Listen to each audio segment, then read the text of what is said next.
Dossiê investigativo. O contrato Corinthians-Caixa. Existe chance de anular ou reincidir? O problema central: o contrato foi blindado para dificultar a anulação, rescisão e a defesa do Corinthians. Este documento de dezenas de páginas não é um simples acordo de pagamento. Segundo o contrato, ele opera como um cofre trancado por dentro. O objetivo dessa investigação é mapear as correntes jurídicas que amarram o clube e responder de forma objetiva: é possível quebrar esse cadeado na justiça ou não?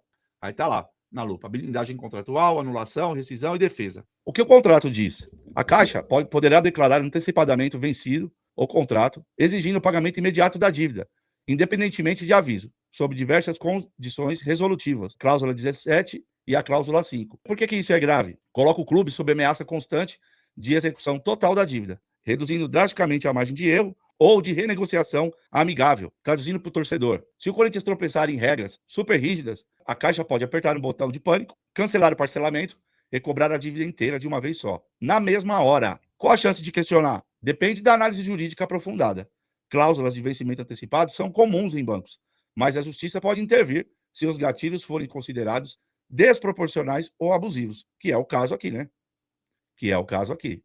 Impacto na prática: uma simples falha administrativa poderia gerar uma cobrança bilionária da noite para o dia. Autonomia das cláusulas. O que o contrato diz? A invalidação ou nulidade no todo ou em parte de qualquer das cláusulas deste contrato não afetará as demais, que permanecerão válidas e eficazes. Está na cláusula 11 e 14. Aí vamos lá. Traduzindo para o torcedor: se o Corinthians for à justiça provar que uma regra do contrato é ilegal e derrubá-la, o resto do contrato continua valendo normalmente. Porque isso é grave. Impede que um erro grave da Caixa contamine o documento inteiro. Na prática, dificulta a anulação total do contrato de uma vez só. Qual a chance de questionar, então? Muito baixa. É o jogo padrão jurídico. O esforço teria que ser direcionado a derrubar o contrato inteiro, por vício de origem ou desequilíbrio absoluto, o que é dificílimo. Impacto na prática: o Corinthians precisa lutar, batalha por batalha, cláusula por cláusula, em vez de conseguir rasgar o contrato inteiro de uma vez. Ou seja, o Corinthians teria que ir tentando anular ali, brigar cláusula por cláusula desse contrato. Porque anula uma, as outras continuam válidas. Então, não muda muita coisa. Vamos lá.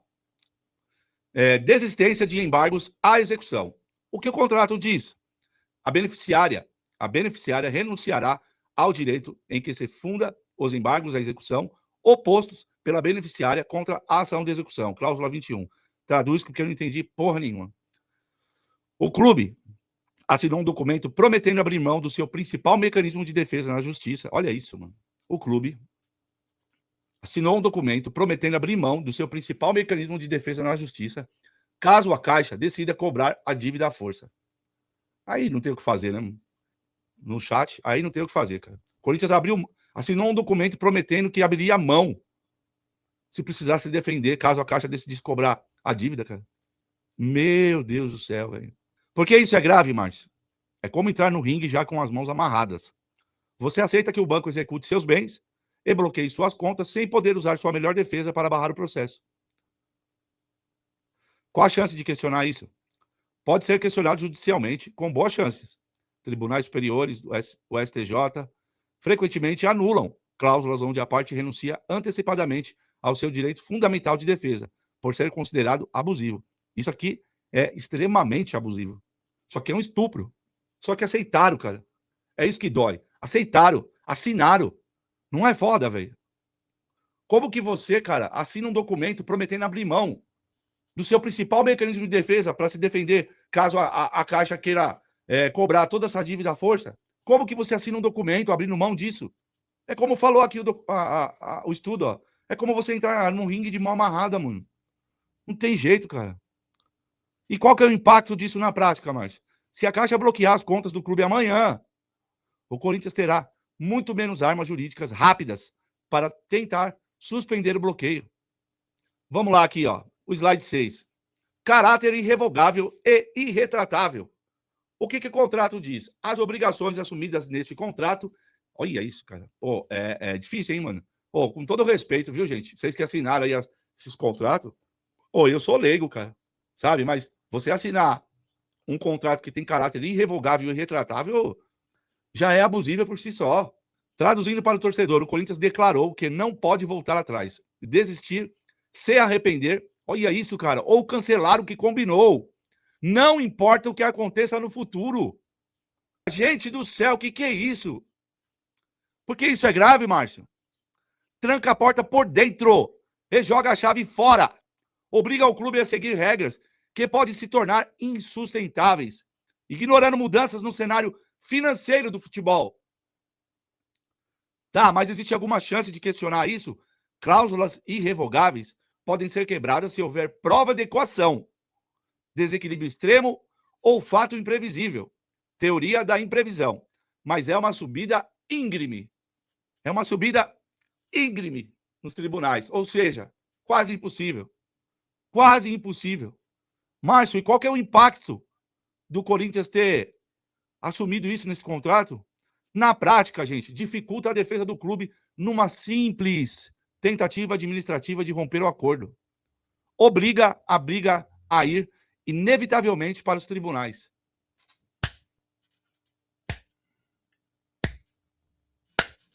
Que merda, hein? Todo dia tem uma merda. Gente do céu, esse contrato é pesado, hein, cara? Que contrato filha da puta, hein, meu? Como que os caras podem ter assinado um negócio desse, cara?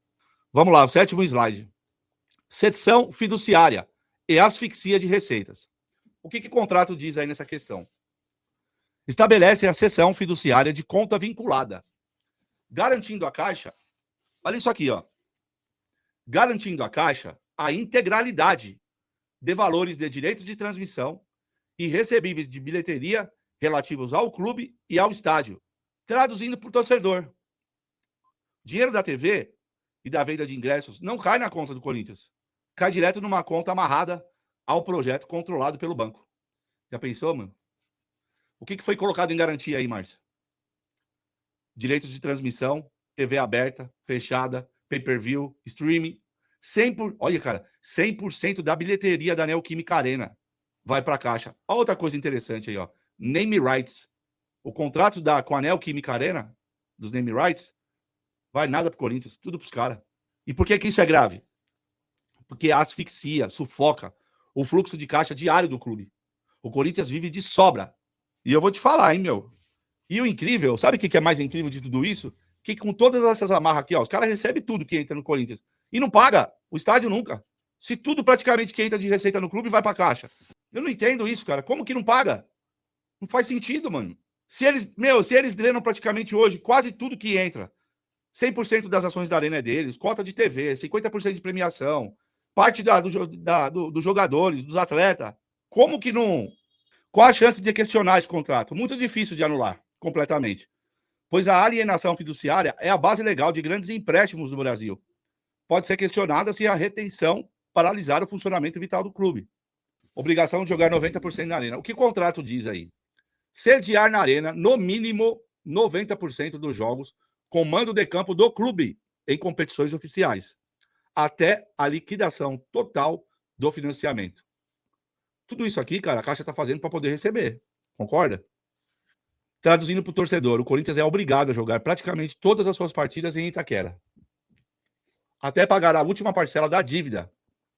Se quiser vender um jogo para outro estado, ou jogar no Pacaembu, está limitado a apenas um jogo em cada 10. Por que isso é grave, Márcio? Porque retira a autonomia operacional do clube. O Corinthians perde a liberdade de usar um mando de campo como estratégia esportiva ou financeira em 90% das vezes. Sacou? Tipo, se o Corinthians, como eu falei ontem, se o Corinthians quiser fazer, se já fez um jogo, por exemplo, desse fora, e quiser aí aparecer uma oportunidade de fazer um outro, para vender por 5, 8 milhões um jogo desse, não pode. Pelo contrato, não pode até liquidar a liquidação total do financiamento.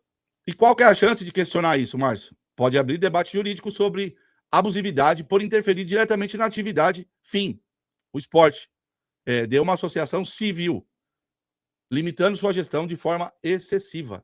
E qual que é o impacto disso na prática? Se o clube precisar reformar o gramado ou o estádio, sofrer uma interdição prolongada, não punitiva, o contrato entra em zona de risco imediatamente. Por isso que estão fazendo essas reformas agora também, ó, de limpar lá, de arrumar a grama, porque não está tendo jogo, né? O Corinthians é obrigado a jogar praticamente todas as suas partidas em Itaquera, até pagar a última parcela da dívida. Se quiser vender um jogo para outro estado ou jogar no Pacaembu, está limitado a apenas um jogo a cada 10. Isso retira a autonomia operacional do clube para poder levantar um dinheiro. Isso pode até abrir um debate jurídico aí sobre a abusividade por interferir diretamente na atividade fim do esporte, né, como uma associação civil, limitando sua gestão de forma excessiva. O impacto disso na prática, se o clube precisar reformar o gramado ou estádio, sofrer uma interdição prolongada, não punitiva, o contrato entra em zona de risco imediatamente. Vamos pôr o nome no slide aqui, vamos lá. Desequilíbrio na cessão de direitos. O contrato trata as partes de forma extremamente desigual na hora de repassar direitos ou responsabilidades. Os poderes da Caixa. Poderá a Caixa ceder ou, de outra forma, transferir seus direitos e obrigações a qualquer outra parte, sem a necessidade de anuência do Corinthians. Vocês entenderam isso aqui? A Caixa pode vender a dívida para quem quiser, sem avisar o Corinthians. A Caixa pode vender a dívida para o Ronaldo, sem avisar o Corinthians. E o Corinthians começar a dever para o Ronaldo. Limitações do Corinthians. A beneficiária, o Corinthians, e intervenientes não poderão ceder seus direitos, obrigações e posição contratual sem a prévia e expressada anuência por escrito da Caixa. O clube está preso e não pode se reestruturar sem pedir permissão para a Caixa. Porque isso é grave. A Caixa pode, a qualquer momento, vender essa dívida bilionária para um fundo abutre, implacável. E o Corinthians não pode fazer nada para impedir. Qual a chance de questionar essa cláusula, Márcio? Fortes argumentos no direito civil contra a quebra do sinalagma, o equilíbrio mútuo que deve existir em contratos justos. É briga no tribunal, né?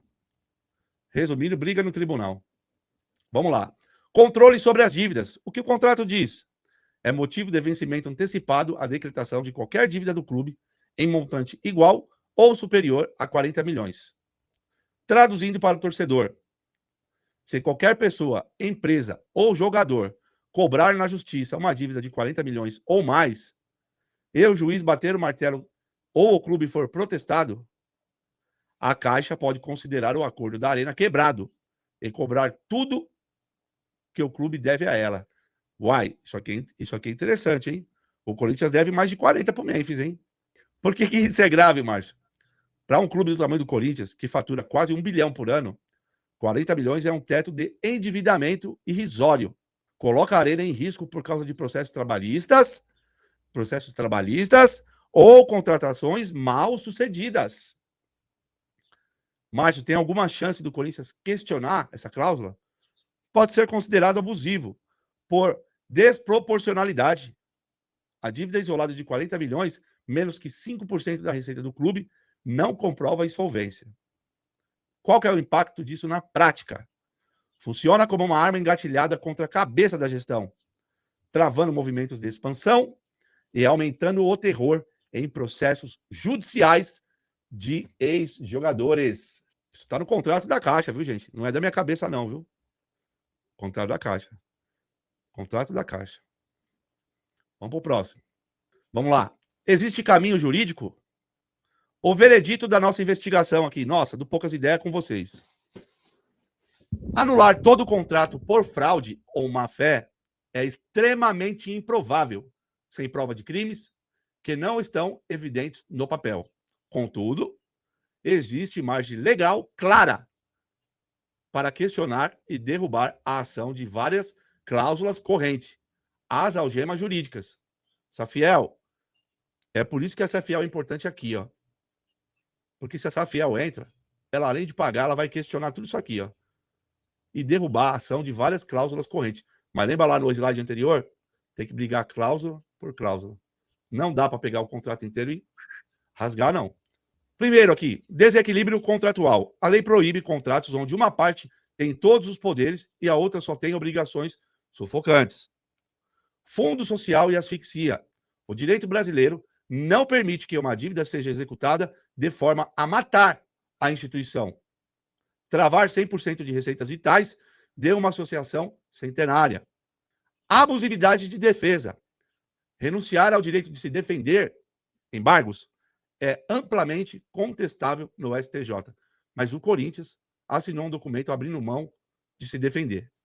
O caminho jurídico não é a anulação mágica, mas sim a revisão forçada por abusividade. Para finalizar, Resumo para fiel. O contrato não parece fácil de romper, mas cláusulas extremamente restritivas podem abrir debate jurídico sobre abusividade, desequilíbrio e proteção do patrimônio do clube. A proteção do Corinthians exige não apenas engenharia financeira, mas coragem para enfrentar e repactuar as amarras jurídicas que asfixiam, que sufocam o clube.